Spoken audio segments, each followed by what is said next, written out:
Look at what the boy. Hold on. Yeah, there you go. Oh, make sure I'm empty-handed. Oh, we have to make sure you did. Yeah. Y'all see it. Yeah, what's good? Yeah, what's good? There you go. There you go. Walking up. I was just thinking about this joke. It's enough to knock, knock. Ring the bell. Like the month before, so it was like Rooster Teacher Santa, and then when homie celebrated, like with the fucking briefcase. Nice. That's fire. Oh, you know what? I did see that. Yeah. I did see that. Yo. Oh shit. Ladies and gentlemen, yo, we live. I like that because it's natural. Yeah, natural. Ladies and gentlemen, this is season 2, Yes, episode 1 of the Bell to Bell podcast. This is DJ Nation, the voice of the voiceless, patent pending, and alongside, go ahead and introduce yourself, brother. Jack of all trades, Blackout the Rebel here, author, producer, rapper, podcast. Yeah. All that good stuff. All of the above. And ladies and gentlemen, before we begin, I wanted to say really quickly to everybody who is watching, this is especially because of our brilliant man behind the camera, SWIS.Visuals, Swiss TV. We want to give all peace and love to those in Jamaica who have been affected. Yes, definitely. I wanted to say, if y'all are watching this on YouTube, we love you. We will support. We'll put a link in the bio as well with the church I went to today. Please, if you are in Jamaica right now, we send up the peace and love to you. Yes, throw some prayers. Starting episode 1 here of season 2. Wait, what happened to the intro? Huh? What happened to the intro? What intro? The intro music. No, that's gonna be after when we already. That's pre-cut, brother. That's not an intro then. Yeah, it is. That's an interlude, nigga. I'm here with you, bro. I'm so done with you. What are we doing? But alright, fuck it. So we started with the other spare batteries over there. So we said we're gonna start with. It did charge though. So we're gonna start with the best way I can introduce somebody who I consider family. Ladies and gentlemen, when I wanted to do this podcast, I wanted to make sure I took advantage of every bit of knowledge I knew of people who are involved in the wrestling industry, because I actually love this shit. Like, we just said this on the podcast not too long ago. We legit are living in what it is to being a part of the wrestling community. And of course, what you always do, you take care of family first. So, ladies and gentlemen, current Battle Club Pro Tag Team Champion, my boy, Rembrandt is here. Ladies and gentlemen, welcome. Type shit. So, and as always, we also do the first bell as we watch something in the meantime while we're sitting here chopping it up. Rembrandt, you want to tell us what the match we're about to click here? Alright, so we're gonna do some shameless promotion. This is from my YouTube channel, The Rembrandt. We're gonna watch. Follow that. Yes, sir. My debut versus Samuel Thompson. Hey. Because in 2 weeks, we running it back. Nice. Oh man, I don't want to be this guy, but after the match, he pissed me off. I can't spoil why. Okay. Off camera. Well, as we get the match gets started and we get to the point of watching a Rembrandt match together here and critique, because he actually said, "Yeah, let's put a match on. Let's go from there." Yeah, I can be honest. Okay, that's what we're here for. This is what we like. When it comes to professional wrestling, like getting into it, we can hear the stories of, get inspired by something, because we just talked about off camera being inspired by Edge. Mm-hmm. What keeps you, because I've seen people like I call Blackout that fall out of love with it. What keeps you going to stay in love with it? I like that. Wow, that's a beautiful question. As Blackout says, I does this. I just don't want to start it off on a sad note. Nah, I feel you. There's these 2 kids. Their name is Serenity, and the boy's name is escaping me. I apologize, but basically, their mom passed away earlier this year. Oh man. And Rest in peace. They've been coming to the Battle Club shows and just cheering me on, cheering Jem on, cheering Federated on, even though we still max or whatever. Federated. But yeah, just seeing their strength and seeing like when Serenity gets excited because I wear my hair out like hers, or seeing her in my shirt, or like I make my entrance and despite all the boos, like she's still cheering me or whatever. Right. Like that gives me the strength to be like, alright, I feel like shit, but let me get up, let me bust this shit out, and let me show her that her cheers are warranted. So people like that. Getting an organic cheer, even though you're supposed to be a heel. Wonder where I've seen that before. This man here. Moving on. Yo, really? What we doing here? You just tied it all together, huh? That's what I do. That's what's up there. That's dope. That is dope, man. They're beautiful they're beautiful kids, and just if I got half the strength they got, that's it. Can't complain. I hear that. Thug it out. Okay, so now keeping in the same conversation of kids and children, if you could bump into yourself at their age with everything that you have absorbed and know now within the wrestling industry, what would you tell your younger self? Well, considering you're like 7, 8 years old, We champion, motherfucker. We champion, motherfucker. Yeah. and I still We outside. We lit, nigga. I still got this, so I'll probably be like, yo, bro, it's all good. It's all good. But I'll probably tell him like, yo, no, seriously, I'd be like, yo, it's all good. But I'll probably tell him like, yo, start earlier. Cause I don't want to say I started late. I started when I was like 21. Okay. But, And you're how old now? huh? You're how old now? Damn, you gonna blow me up? I mean, I have to. 32. Okay. Hey, Okay. that's But all right. still, Yeah. I get what you mean. I'm still young. But Hey, 90s baby. That's all right. There you go. But nah, I would tell them like, yo, you can start earlier because this is your passion, and you don't gotta be scared of following your passions. I think that's what held me back for that time between high school when I got started. It was just not believing people like me could follow their passions. Okay. All right. Yeah, you look now. God. Yeah, it's been an interesting decade to say the least. Beautiful. Beautiful. That is beautiful. And, Keeping in the spirit of talking about inspirations and stuff like that, you mentioned Edge, but is there anybody that you can actually like relatability wise, like somebody that you see that looks like you that has been doing it on a certain level, like maybe a Javon Evans or something like that, where you say, I see myself in that person. This inspires me to keep going and doing this more because I share that same story or they look like me, which is very rare, unfortunately. I mean, yeah, yes and no. I'll say that. I think it's different for me now because I've been doing this for so long that I'm getting to that point where I'm like, yo, you're actually doing it. Like, you're living what you want to be doing. Right. Obviously, the Javon Evans of the world, the Tricks of the world, yeah, that's inspirational because they're where I want to be. But what I'm doing here, what I'm doing with Battle Club, what I'm doing with PPW and New Era, like, that stuff matters to me too. So in that Absolutely. sense, it's kind of like, yeah, like, I'm where I want to be, and I hopefully am showing people that, you know, it may not be this way or that way, but you can make your own way and stand just as tall as those people. Oh, absolutely. I like that. Because like I said, and I said this on the Twitch stream that we did not too long ago, sometimes the indies is like the all-star game. You never know who's going to show up and want to wrestle. Like, yeah, I want to wrestle this person, or tag team champion. All of a sudden the Hardys show up because they want to continue belt collecting. Oh, God. I'm just saying, but the idea is you just never know who's going to show up anyway, because a lot of those big matches that you look forward to may not be on the grandest stage, quote unquote, but still are on a moment that you're sharing the ring with them. Yeah, I'd say definitely nowadays I feel like it's way more open than it's ever been. Yeah. Okay. It's like back in the 80s, you had like the territories and whatnot. But like now, like it's just open season. You Right. have Mercedes show up wherever. Like you said, the Hardys show up wherever. Battle Club had Mike Santana before he won For the TNA championship? So, Yeah, that's fine. You know, like, yeah, That's it's fine. definitely an all-star game, I would say. Definitely a beautiful mix of up-and-coming talent that's already made it, and talent still trying to, you know, forge their own path. I want to say though, Samuel. That's harsh. That's What? tough. What? That's tough. That's tough. Alright, No one told her to come to the ring. nobody told her to be there. First of all, You're right. Second of all, she called me ugly like 2 seconds before. So she deserved it. But nah, he's a tough opponent, I will say. But you know, he ain't right. The hand around. Oh, Nice. forget Federated for the kids. Chop them. Nice.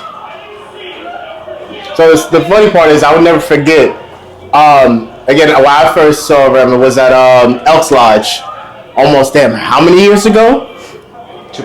Too many years ago. But even then, I think I said this to Blackout. He was on the same card as like MJF. I think that I saw Santana Ortiz that night as well. It's a Hog show, right? Yeah. It's like, then fast forward, I think this was during the pandemic. This man here pops up on AEW Dark. How was that experience? Because for all those like me who love AEW Dark, seeing someone like family on there, I'm like, let's go, turn these numbers up. I will give you all these likes and shares. I was out there, man, because I was like, yo, that's family there. That. Yo, honestly, it was insane. Yeah. Because obviously it was COVID time. Right. Yeah. But it was like the start of COVID. Mm-hmm. So I had no time to train, no time to get ready for it. Got there. That was the first time I ever found out I had COVID because I had the antibodies. Oh shit. But they didn't know that at the time, so it like took the whole 24 hours. So they quarantined me. I'm over here in Florida by myself, quarantined. Like what the? Can I curse? Yes, you can. What the fuck is happening? But thankfully they found out like it was antibody whatever. Yeah. Then I ended up wrestling in Dark Order. I was able to get wise words from Dustin Rhodes. Nice. I was able to watch Dynamite. Experience what it's like to be in a locker room that I aspire to be in one day. So it was the first 24 hours, I hated it.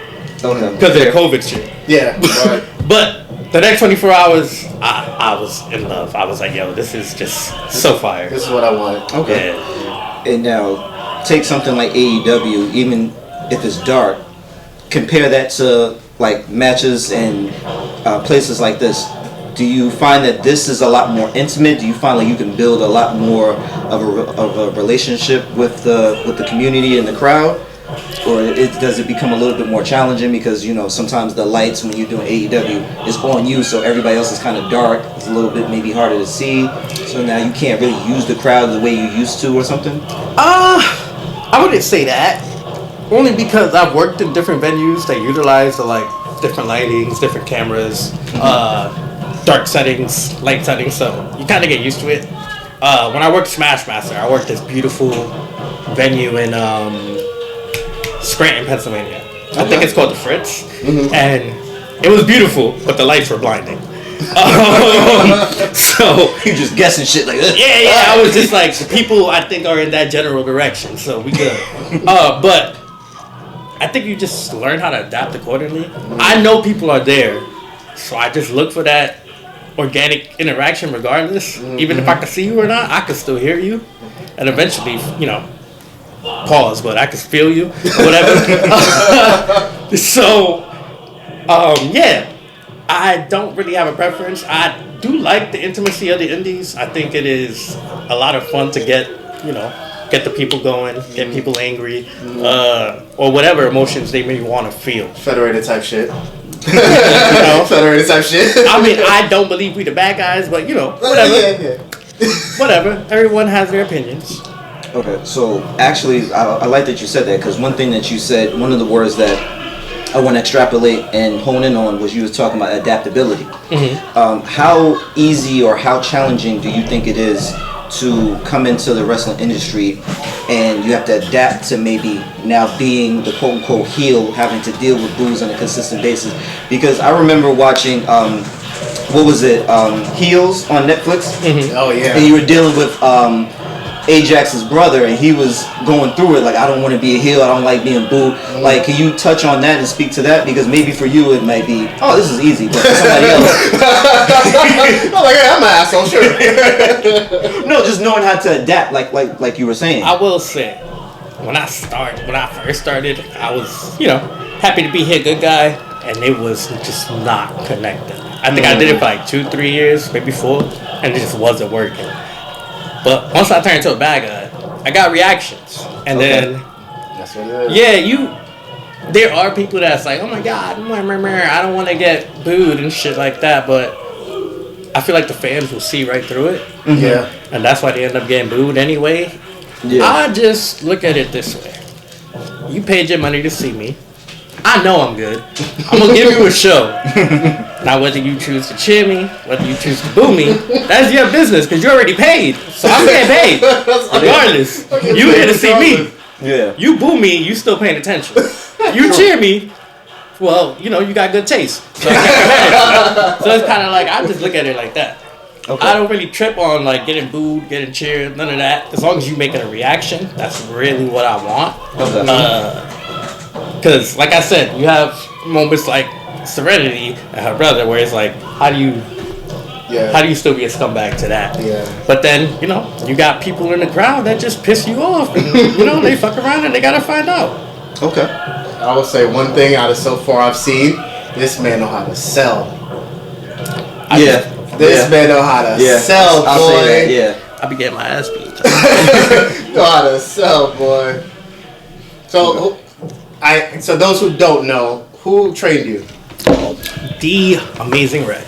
Amazing Red. Oh, that's dope. Yeah. I just had the pleasure of watching him at House of Glory. Yes. The Amazing Red.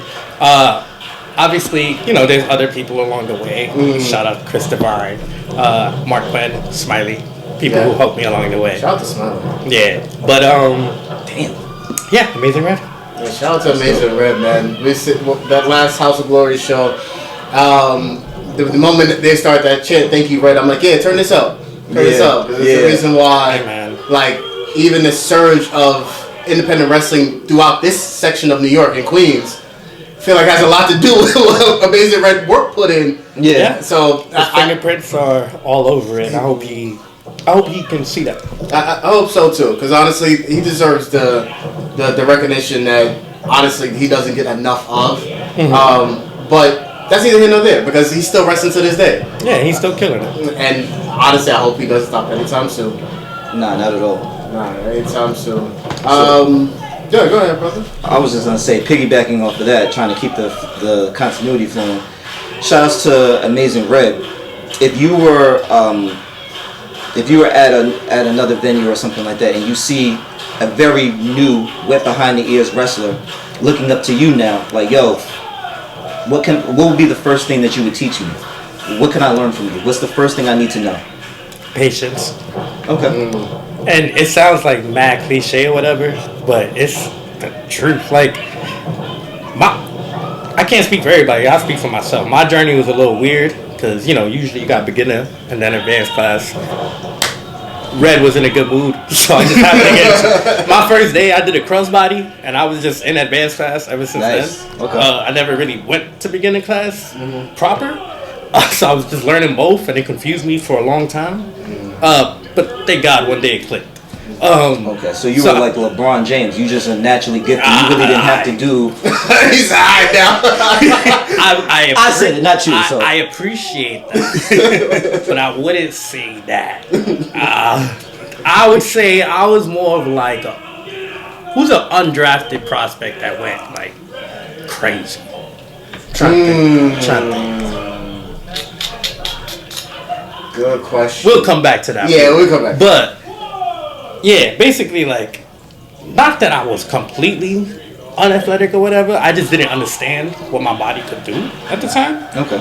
And it takes time. Like, honestly, it takes time. Everybody want to debut like that, or they want to practice stay finish like that, or, you know, whatever so have you. But, like, timing, positioning, bumping, cardio, selling, remembering the crowd, all that shit. It's mad shit that goes through your mind while you're doing this. It's legit like fight or flight, as if you're in a fight or whatever. So I would just tell you, like, patience is a virtue. Okay. Like, I was you before. I'm not that anymore, obviously. Clearly, because that's why I'm coming to you. Yeah, but I had to have patience, even in the moments where, like, I got frustrated. I wanted to quit. I wanted to give up, or whatever, so have you. I was just like, yo, just thug it out for a little bit longer. And thankfully, I don't know, I'm still here. So, yeah. Tag team champion right now. Yes, sir. Shout out Big Cousin. Alright, so when's the so the match we're watching now, you said it's gonna be a part 2 to this. Yes. So when is that? This will be the November. That was good. Ooh. Not November 8th. The week after.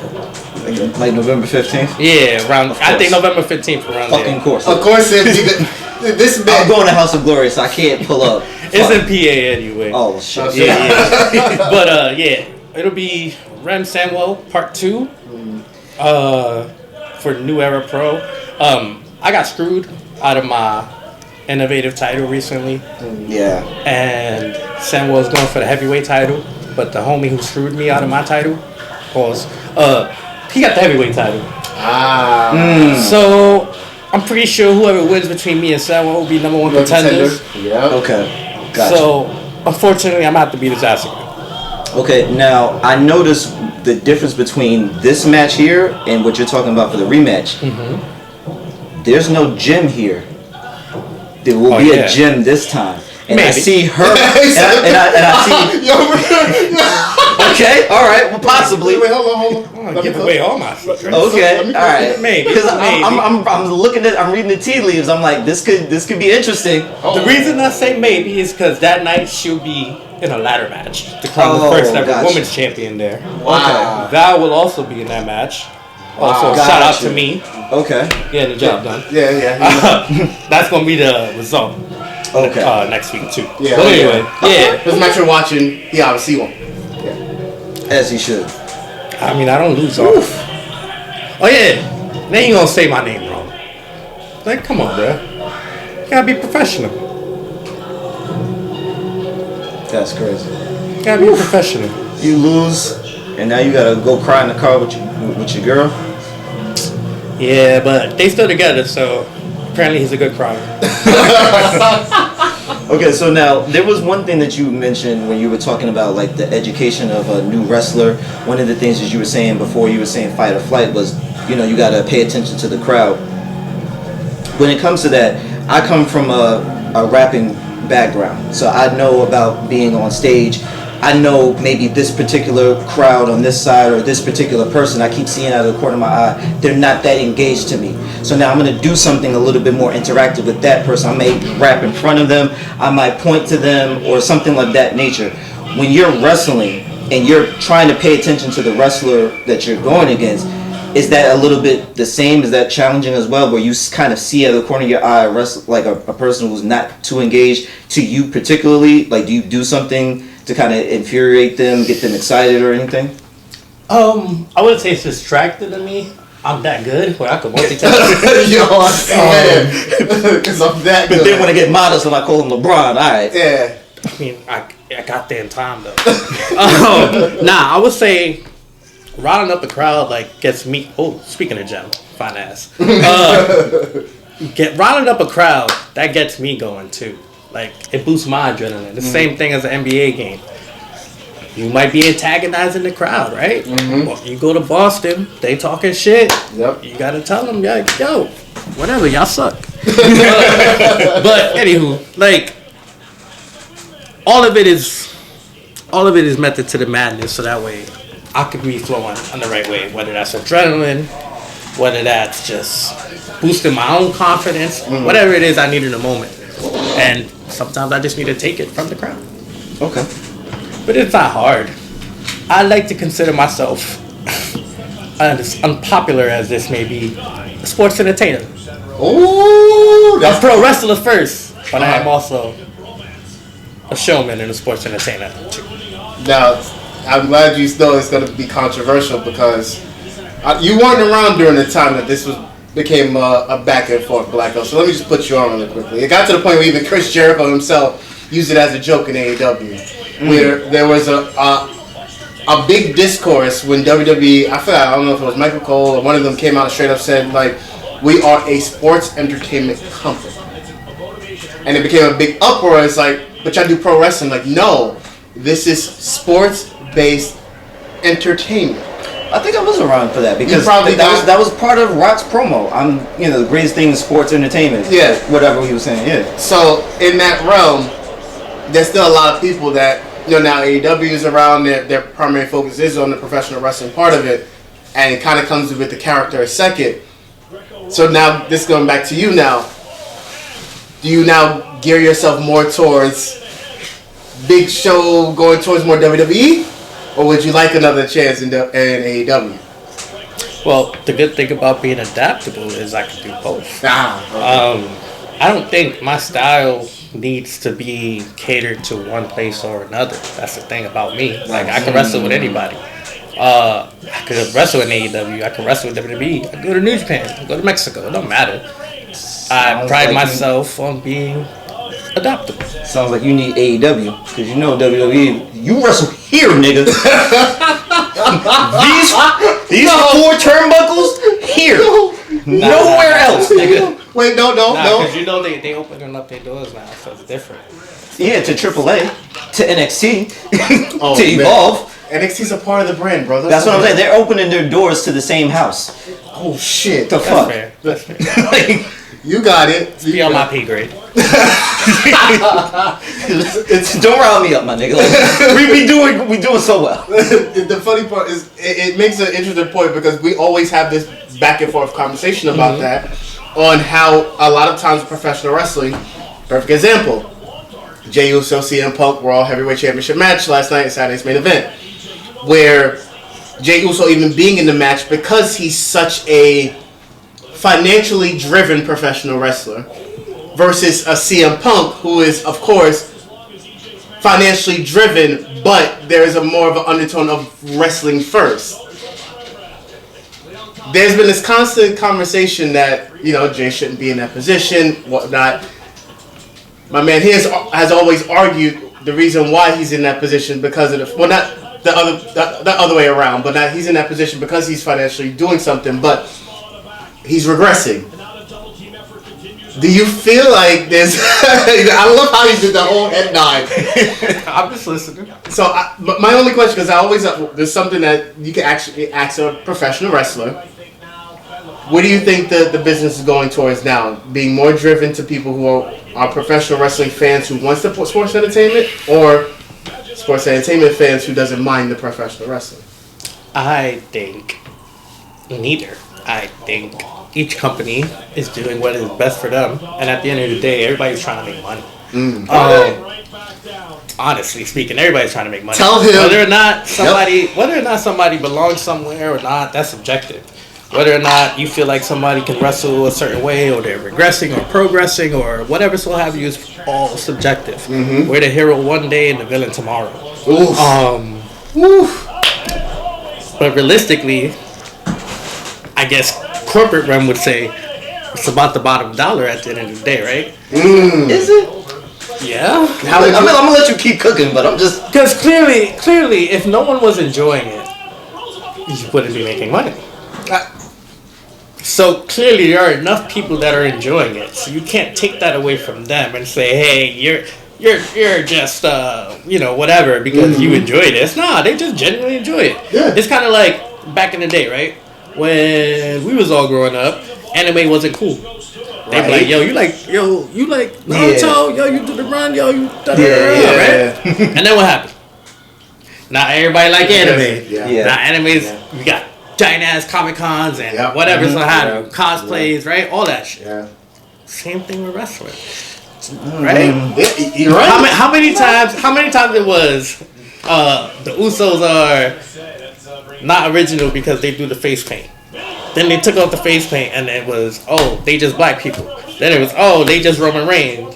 And now it's Jey Uso is just an entrance. Yeah. Every phase of his career has been he's just this or he's just that, and you can look at everybody on the roster and say the same thing. Damn. And, people say the same thing about me, and I listen to each their own. Yeah. At the end of the day, you gotta ask yourself this: is the reaction organic, and are they making you money? I need another drink. Because I'm like. I'm gonna try this one. Yeah, go right ahead, sir. Because my thing is, I already know how you're going to compete. So, I'm with you on this. I'm not. Go ahead, cook. I'm with you on this. Okay. Because at the end of the day, listen, I started loving the professional wrestling business from a young age. I started loving more when CM Punk came up during his Ring of Honor days. Okay. So I followed his career. Even down to, literally, my nickname is the nickname from him. It's down to a science. But is me understanding that he was a professional wrestler that blurred that line as far as what it means to be a sports entertainer. It made money. What did I say the other day, Blackout? 434 days. Did I not? As champion? Yep. Okay. CM Punk said it himself. Drove him nuts. Company made money. But at that time, who was around? If I'm not mistaken, Batista was still around. Edge was still around. I think Rocket came back. The Rocket came back. And was somewhat even consistent. Yeah, Taker was still working. Taker was still there. What your logic or what you're about to counter to both of us were saying, CM Punk wasn't supposed to be in that position, but he was. But there was always an Undertaker who made the money because he was a character that got them to the point where they are now. There's always a Batista who already had the existing story. Also, Undertaker was in that position where he was looked at as like, oh, he's not making us money, but we got such and such who does make us money, so we can do this while we experiment. Then, whatever. Send it off. There's always arguments. There is. So, but his argument is more toward current product. Go ahead, brother. Go ahead. I'll hear you. So, yeah. So one of the things you were saying was, correct me if I'm wrong, but you were like, it doesn't matter as long as it's making money to some degree because as long as it's being like, even if you're booing it, it doesn't matter because you get paid to. Yeah, as long as it's making money and there's a organic reaction. Right. But what happens when the organic reaction is negative? Not on the storyline, but the management, the booking itself. Because what you're saying is, as long as it's making money, people are coming to pay for it, but because they like to see it. But you know what else people like to see? Car crashes. Jesus Christ. That's fair. Maybe people don't want to pay to see it. I'm about to say I ain't paying for one. Yeah, I can but see it when there is one, people will stop and look. True. So it doesn't always speak to the quality of what we're seeing just because I'm paying to see it. Sometimes I'm paying and hoping that I'm wrong. And what happens is consistently I have been right all the fucking time. And it's annoying. I'll ask a question. Do you think because we grew up in the time period we grew up where it's relatively agreed that wrestling was at its peak, right? Yeah. All-time high. Yeah. Do you think because of the time we grew up and the experiences we had, our expectations are just too fucking high? Yes. That no matter what happens, there's a certain level of... Yes. Like, our excitement for wrestling has peaked because of what we've already experienced. There's some validity there, sure. Yes. I wholeheartedly agree. Because now we're at the point where, and it's not just wrestling, it happens in the NBA too, right? Look at Braun. We don't really appreciate Braun because we always think about, man, but when Mike was playing, when Kobe was playing, blah, blah, blah, blah. Not understanding, like, we was younger, so we look at it with nostalgia, which is not bad, but it is still nostalgia. Everything is better with nostalgia, right? Yep. It's like liquor. Everything's better with liquor. Cheers. Right? But at the same time, we're not appreciating our LeBron James, our Kevin Durant's, our Kyrie Irvings of the world, right? Because we're steady thinking about Kobe, AI, people like that, Mike. Same thing in wrestling. We're not appreciating the people here right now because we've been given so much from such a young age, like especially our generation, like Stone Cold, The Rock. Yeah, from when my memory started of wrestling, I was at a peak. Like it was at peak. Yeah. I think my first memory is 97. So that's like the height of the Attitude Era or whatever. Yeah. Yep. Right? Yep. I've seen it go all the way high and I've seen it go all the way low. And I understand that to a certain extent, like my expectations are just I can fantasy book to fucking Pluto because I've seen it happen and I've seen I'm about to cook. Yeah, you see all of this stuff happen, but go ahead. Go cook. I don't want to rush you. No, that's it. That's it like that. I left the stove on simmer. Let's bring it home. Because we're given a lot of references to WWE, and it was a golden time where we were all coming up around the same time watching a lot of the great moments and great wrestlers. Without even having to do the compare and contrast, what I see in wrestling today, if we're talking specifically about WWE, there's a lot more trash than there is good. There's too many people who are being forced down our throats. It's bad writing, it's bad storytelling, it's favoritism. Now, the reason why I want to say let's make it more homely, you're so fucking good. You give us all of this in-ring ability. You can get on the mic. Why the fuck do you keep forcing Samwell down our fucking throats every single week? Same situation. Talk about it. You keep getting overlooked. Why? Because this nigga sells merch. He has a catchphrase. Yo, you really What are we talking about? This man is yo, shout out to Blackout, bro. Because you really got me for a second. I was like, where's he going with this? But then he brought it back. How does this? Come on. He brought it back. Okay. Yeah, let him cook. Let's use a recent NBA comparison, right? Yeah. Okay. Y'all peeped when Michael Beasley was like he beat anyone one-on-one, and he challenged Melo, and Melo was like, I don't even need to do that. Right. Okay. Mike Beasley might be able to beat everyone one-on-one, but is he a star? Oh. No. At the end of the day, the NBA can't rely on Mike Beasley to sell tickets, can it? No. So Mike Beasley gonna do all of that for who? Yeah. Do you think Mike Beasley would have became a star if properly inserted in the right environment? No, that's a personal thing. I think. Yes and no. It's kind of like I seen somebody say Zach LaVine had the best worst career ever. Yeah, I saw that video pop up on my timeline. Right? Okay. So it's kind of like, okay, take Zach LaVine, right? Do you look at him and say, well, if he was on better teams, it would be different? Because he was also in Minnesota. Yeah. Minnesota's pretty good now. Yeah. Right? He was Look at also- Chicago. Chicago Chicago like undefeated last time I checked. Yeah. So I'm not saying they gonna win the title, but I'm saying even when he got traded last season, they played. Their record was better instantly after he left. He got traded. Yep. He's right. That don't mean Zach LaVine a scrub by any means. No. But also, damn, it's like where else can I like? After you leave, they get better too. So it's like, is it you or is it the system? Fair. Yeah, because I was just about to say, because the system part says a lot, brother. He got you there. Not necessarily. Yeah, it's Not on the necessarily. system. Yeah, it's the system. We just talking. It's no. Let's go. proof of right or wrong. Yeah, true. We just You're talk. right. You're right. We just You're right. The reason why this is an unfair comparison is because unfortunately the scapegoat is the variable itself. I'm not a one-man show. I'm like part of a team.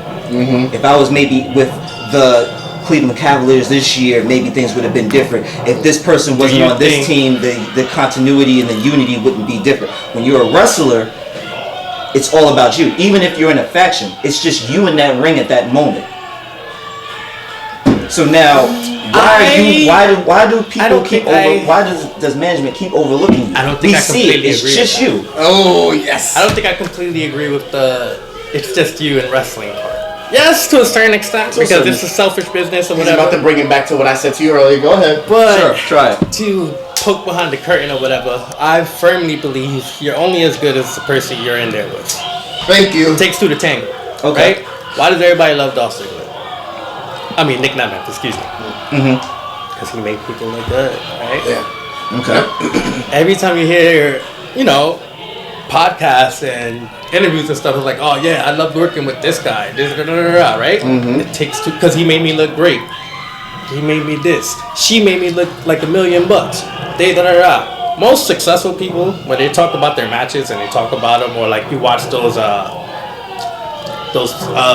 like where they go and critique their matches and stuff like that. And they always talk about how we did it, because it's not me. You ain't in there wrestling nobody. You could be talented as a motherfucker, but if they don't take this shit good, or they don't make you look good, right? It's gonna show, right? Yeah. Okay. How many bad matches have we seen? Right? It's not just one person, because that person might go and have a banger on Sunday and have the shittiest match on Monday. You can't be like, well, this nigga he just deteriorated in fucking 24 hours, right? Right. So it takes two to tango, in my opinion. I don't think it's completely just it's on you. Yes, it's on you when the lights are bright. You have to show up. But your dance partner got to show up too, right? You go to the club, right? You dancing. You're not going to dance by yourself the whole time. You want the shorty to pull up? She gotta play her part too. She just can't be standing there. Okay. Right? Takes two to tango. Y'all both can't be stiff. Yeah, y'all can't both be playing the wall.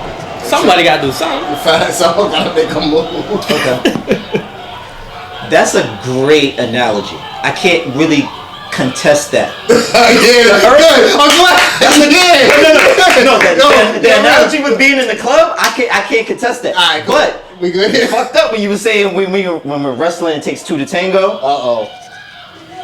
How many times am I gonna see Jay get winded before he even starts his match because he does the heats? My God. Doesn't matter who the fuck he wrestles. He wrestles CM Punk. He wrestles LA Knight. He wrestles all credible wrestling good people.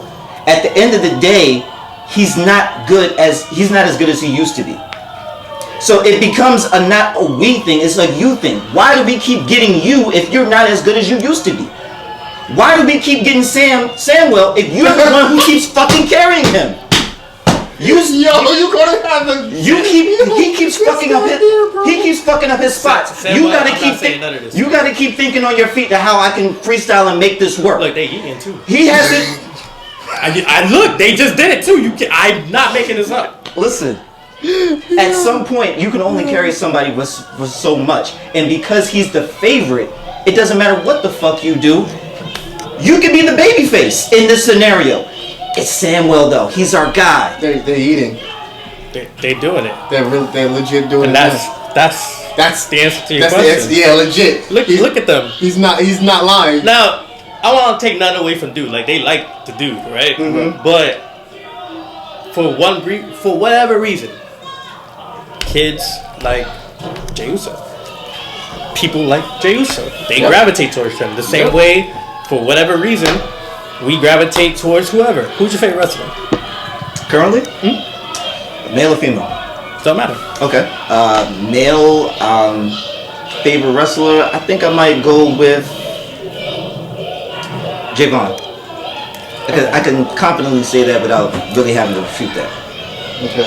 And I'm sure you see that people give him tons of praise, but there are also people that'll be like, oh, he's just a Ricochet, or oh, he's too flippy, or oh, he's this, that, and the third, right? Yeah, he's right. Yeah. Does that take away from what you experience? No. Does that take away from what he produces? No. It makes you feel something, right? Sure. It's basically the same thing, but just from a different perspective.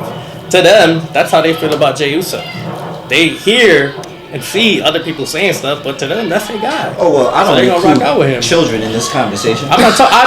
You mentioned kids. No. Fuck the kids. No, when I pointed at them, I mean like the crowd, the fans. Yes. Obviously, you can say fuck the kids, but hey, listen.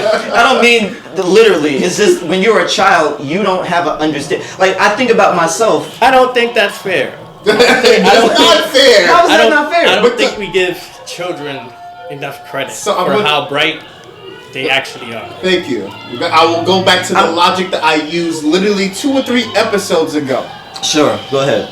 I just said this to this man. The reason why of an idea of an AJ Lee coming back became so important to WWE. The length of time that she was not in the business. But there is some woman, millennial at home, who used to skip around their house, who has a daughter now. Oh, mommy, ain't that your favorite wrestler? It sure is. Oh, she's back? She sure is. You want to go to a WWE show? Sure, I want to see who your favorite wrestler is. Yeah, until she. Oh, my friend is going too. Until she checks StubHub and sees that it's 30,000. It don't matter. No. Okay. Yes, it does. It don't matter. Nigga, the government shut down. Yes, the fucking does matter, my At nigga. the time we weren't, but I got you. We can't. Listen, I can't speak to corporations. That's another one that is way above my pay grade. But if we talk about like what we're talking about, then yeah, he's absolutely right. And no knock to her, but like she's not gonna be the same exact wrestler as she was 10 years ago. Nope. You don't expect her to be. Same thing. I don't like, know. She looked pretty damn good in that match. No. But what I mean is like who you were 10 years ago you're not the same person. Yeah. You've been through different shit in life, and that's kind of why we diminish the kids, because they haven't experienced everything yet. But at our core, we're still fundamentally the same people we were as children. We have lifelong fans. We have lifelong stuff that lifelong traits. You know, all that good shit. It's just sometimes when we grow up and we experience different things, It stays with you. it changes our perspective and it gives us different perspectives. Okay. Now, the reason why I said fuck them kids is because I think Again, he said it. Sometimes they deserve it. I only say that because I think about myself as a child. When I was a child, I was watching it literally with no type of concept for storytelling, for, things building up. Every time I watched, I always wanted to see the babyface win because they're the good guy. I had no concept of storytelling, of letting stuff build up, things of that nature. So, with a childlike mind, I didn't understand the full gamut of what the wrestling business is, and I think it's a little. But don't you think what you just said? Don't you think that's kind of? And this might be a little philosophical for no reason, but Nah, let's do it. when we grow up, we kind of lose that child innocence. the innocence and the joy of just experiencing That's shit, right. right? You said we just watched it not for the storytelling, but just because we liked it. We wanted to experience it. Right. But now we get older and it's the business and it's merchandise sales and it's this, that, and the third, right? You streaming sales and then you lose the aspect ratings. of what really got you to start watching before. To me, when I was watching as a kid, this shit was real. To me, I didn't even care about who was a good guy, quote unquote, who's a bad guy. It was if I liked you or if I didn't like you. And I just feel like as we keep growing older, and it's not a bad thing or a good thing, it's just what it is. We experience stuff and we learn stuff and it changes our perspectives and how we look at it. But if we just take all of that away and try to go back to the enjoyment, there's something clearly still bringing you back. Right. You still we'll say, a lot of people say it's trash and it's subjective, It's whatever. the whole fake and all that. But something's still bringing you back other than the fact that you just want to call it trash, right? Because there's no way we would subject ourselves to this shit if it That's not true. I don't want to. All right, There's no way go back to an ain't shit nigga every night. Oh, you know what? because That's not a relation to the two. This is a little bit. Okay, yeah. I will preface this by saying I'm not a woman. I am only speaking from Rem's point of view. That's a little bit complex because you have Stockholm syndrome, right? Mm-hmm. You have the question of where can she go, whether she has resources or not, etc., etc. Mm-hmm. And then there might be some women who just like the toxicity of it all. And there's no neither one of those is all right answers. Don't get me wrong. It just is what it is. Scenarios. Right. You see, that's what I was going to combat and say when I was earlier when I was talking about fuck them kids. These days, no. Let me cook. I'm gonna bring it around. All right. For me, my childhood experience is vastly different from the children of today. Of course. Simply because I didn't have the access of the behind the curtain that these kids do. So I do think that they're able to give a more conscientious take on wrestling. However, they're still children, so at the end of the day, they're easily malleable. So when you have somebody like Jay, it's going to work because of who they are. So why didn't it work when Roman was the big dog? Exactly. Thank you. I can't speak to that too much because I wasn't watching at that point in time. How much time we got? Okay, we good. Okay, all right, just checking. But what I was going to say was, what I was going to bring it back to was when you were talking about the Stockholm Syndrome. Mm-hmm. If you're talking about kids today, it's the same exact thing. These kids today don't have any recollection of what was happening before them in the Attitude Era, ruthless aggression. All they know is this. So now when they grow up to be our age, they're now that same person Okay, so who's you're thinking in that about toxic relationship So you're because thinking this is about all they protecting the know. business. Okay, so She's this- trying to protect the business. this- I ain't protecting shit. Fuck that business. comes And that's gonna bring me to another Let's question. go I got full circle, you. right? Don't Okay. like that. If you're on Twitter, right?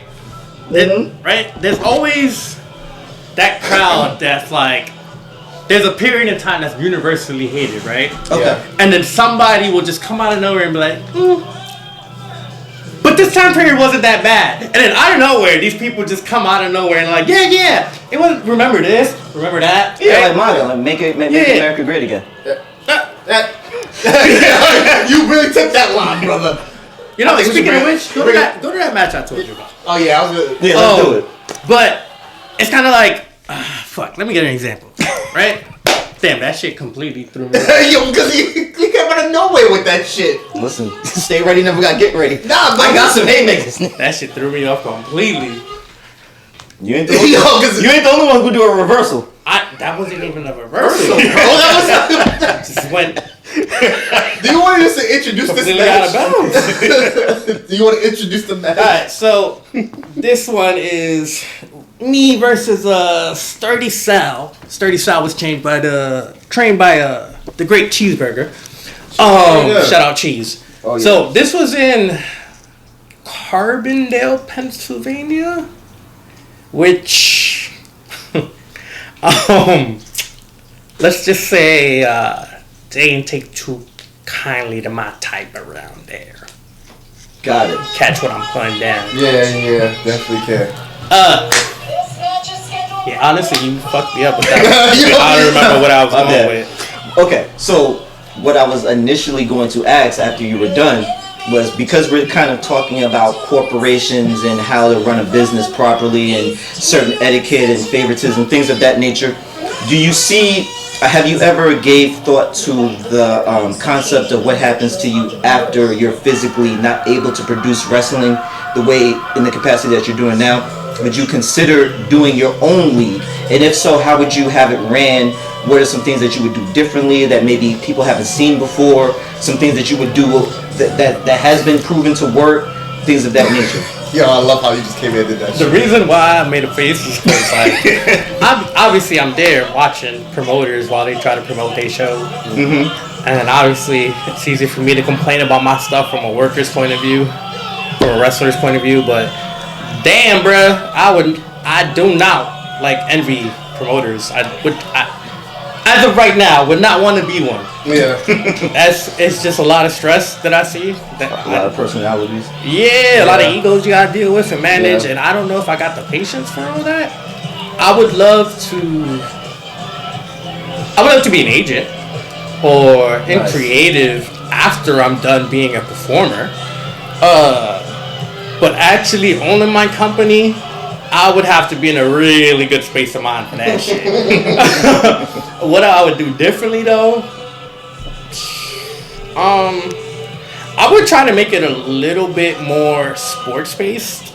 Okay. Nice. While, not like the wrestlers themselves can be who they want to be and shit like that. But just from my point of view, like the presentation wise, I like what AEW does with keeping records and shit like that. To me, I feel like titles with championships, less is more. I feel like it's weird. Wrestling's been around forever. So it's like, there's not much more new you can do. Everything's a spin-off of something else. Yeah. But what's old is always new again. So, to me, I kind of look at like how the business is going in terms of like sharing companies and sharing titles and yada yada yada. So yeah, I probably would not own a company. Okay. Considering my long-winded answer right now, yeah, no, I just can't see myself doing that. Okay. Agent though, yes. Cool. Creative, sure, maybe. Okay.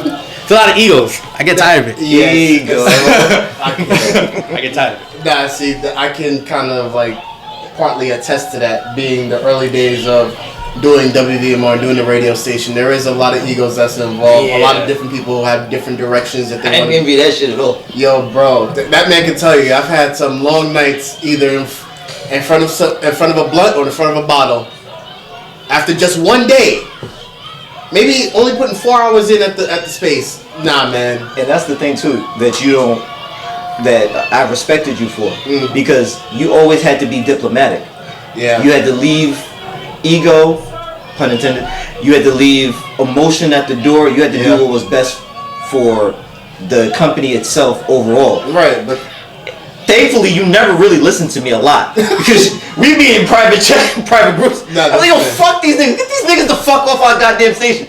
There's gotta be balance. it has to be. It has to be because Like, they ain't paying again. Fuck these niggas. Like, alright, nigga. yeah. Take that shit to DTF over there. So, damn, bro, they're not even existing anymore. You still taking shots at them? So let me get you to understand. So you're probably gonna be around us more. I'm Ghost. That's Tommy. You understand it now? That's what I had to deal with. Yeah, we cancel Christmas on niggas here. Gotcha, We don't have to always do that. Sure. Like I always tell you, we don't have to always pop the trunk. Maybe they celebrate Hanukkah. Have you thought about that? Let's cancel Christmas on these niggas. Fuck it. You know what? Anyway, the point Gotta be a is. balance to everything. But the point is, I always saw that in a lot of wrestlers who some have the know-how, the balance, the understanding of wanting to be able to pull up Jeff Jarrett and be like, you know what, I'm sorry to cut you off, but Yeah, go ahead. this is gonna be a real fuck around and find out moment for the audience. Okay. So, I don't know if the camera's gonna catch it here, but homie in the hat hit me in the back. So. Oh. Woo. Damn. Woo. Crowd participation. I like it. I would like to balance. I would like to put out a PSA that says, if you're a racist and or you put your hands on me and I deem it necessary, I do hit back. I do hit back. I like it. I went right to wrestle his damn match. Yeah, I feel That's like how you gotta do it sometimes. I'm a professional, don't get me wrong. But yeah, I just feel like sometimes the fans forget. You know? They forget, like, we're people too. Oh. I like it. Type shit. Yeah. Let's go. Okay, so for somebody who's just coming into the indies, to the overall community and the world itself, in your opinion, what would you say is the definition of proper etiquette and professionalism For a worker or for a wrestler? Open up a can of worms there, brother. Why you asking that? Nah,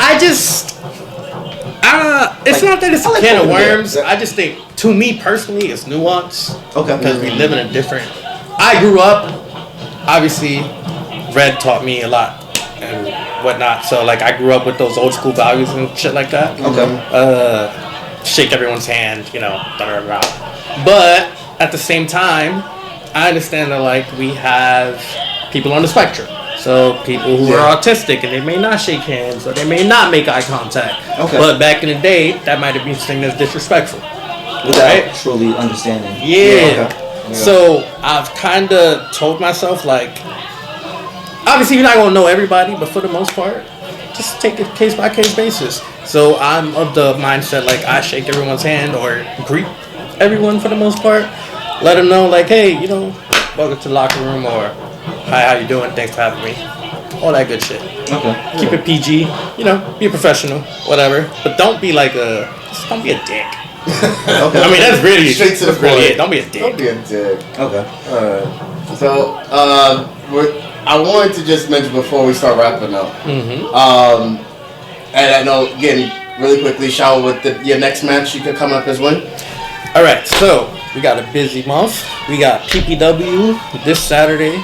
I have no clue I'm wrestling, but I plan on fucking somebody up. Hey, there you go. That's what's up. Next week we got New Era, fucking up Samwell one more again. Yeah, of course. And then November 23rd, I believe it's a Sunday, we have Battle Club Pro in El White Brewery in Long Island City. So me and Cuzzo will more than likely be defending these, and I and he shoot for 1 year straight holding these. Nice. I personally am the only two-time person to hold this. Yes, it is. Holding it over 400 days. So we out here. We out here. Second records. That's Something it. like that. Setting Something records. like. Setting records. But I had said to him before he came on the show that if it got to a point, because we got hit up by Wrestle Arrival about sponsoring a match. So I was like, we're not at that position to do that, but there's a chance that I start working with some of these other wrestling companies, and called, hey Cuzzo, you want to come through and fuck somebody up? Represent Bell to Bell podcast, would you do it? Of course. Hey, that's all I want to make sure y'all understand. We love the family. That's what we do, right? So, this is the Bell to Bell family here. Just want to understand that. I appreciate it. Social media, where can they find you, good sir? Alright, so for IG, it's the only one that's different because I got hacked. Damn. Shout out to Rem. But each one is basically the Rembrandt with 2 underscores. Instagram has 3 underscores. Find me on YouTube, Instagram, Twitter. I'm on Facebook. All that good stuff. Yeah. Appreciate you, brother. Okay. Buy my merch too. Facts. Buy the merch. Buy my merch too. Buy the merch. Buy the merch. That's the best way to support. Amen. And Blackout the Rebel. Listen, man. Blackout the Rebel, published author. What the Heart Wants is available on. Which one? There's like 40 fucking cameras. This one right here? Alright, bet. Just do what feels right. They all feel right. I'm him. Alright. What the Heart Wants is available on Amazon, published author. Check it out. I have it available, what is it? The soft cover, hard cover. I have audio book. I have Kindle as well. If you need booking information, foreverblackmedia@gmail.com. I want to do more book signings. I want to do more interviews. Please support that. I will be releasing my instrumentals and beats. I am a producer as well. I'll be releasing that as well soon. Maybe possibly on the Bell to Bell podcast Patreon. We're going to see how that plays out. Do some wrestling themes too, which would be fire. Yes. If somebody needs a new theme song to make it more Federation-like, type shit, or whatever. I love House of Balloons, but I'm open to it. I got you. Whatever you need. The album What the Heart Wants is available. I'm going to be sending that out as well. What else is going on? If you have tickets and you want to do, and you're going to House of Glory November 15th, please reach out to me, hit me up. I'm going to be there. I'm probably going to stay the entire night until they start sweeping shit. I'm going to be there, chop it up with me. Let's talk business. It is what it is. I have some beat battles coming up later on next year, so I will keep you guys abreast about that. Yeah, I'm good. All right, as always, make the call, Instagram, Twitter, and what have you. But I always say, do not follow me. Follow the podcast. Please follow at the Bell, the number 2 Bell podcast on Instagram. If you go to our Instagram, go to the link in our bio that attaches to everything from our Facebook, Instagram, TikTok, YouTube, Twitch, and our Kick that we're going to start working on soon. It also has our Patreon, our Venmo, our Buy Me a Coffee, and our Cash App. As you can see, this is what Season 2 looks like. We want to continue to build on it. We have more fog coming, all that. Hopefully the Bell to Bell Championship sitting in soon. All the fog. Yeah, we got Ace Bradley coming up soon. Again, shout out to Pretty Girl First is coming up here soon. No, we want to say now that he's coming up here? Who? Split.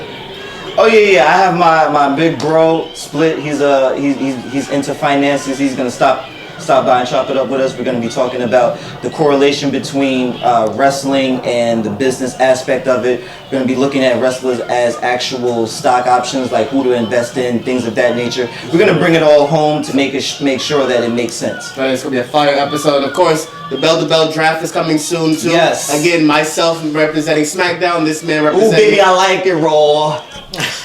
This man representing. Wait. I just want to ask though. Yeah. I know y'all say y'all going to hog. I love that for y'all. Okay. But when am I going to see y'all Battle Club Pro? Oh, yeah. Yeah, we got to pull up some Battle Club Pro. Listen, y'all pull up, I'll guarantee you a win. Just like that. Okay. Ooh. Okay. You got to bring the cameras, too. You up for a road trip down there?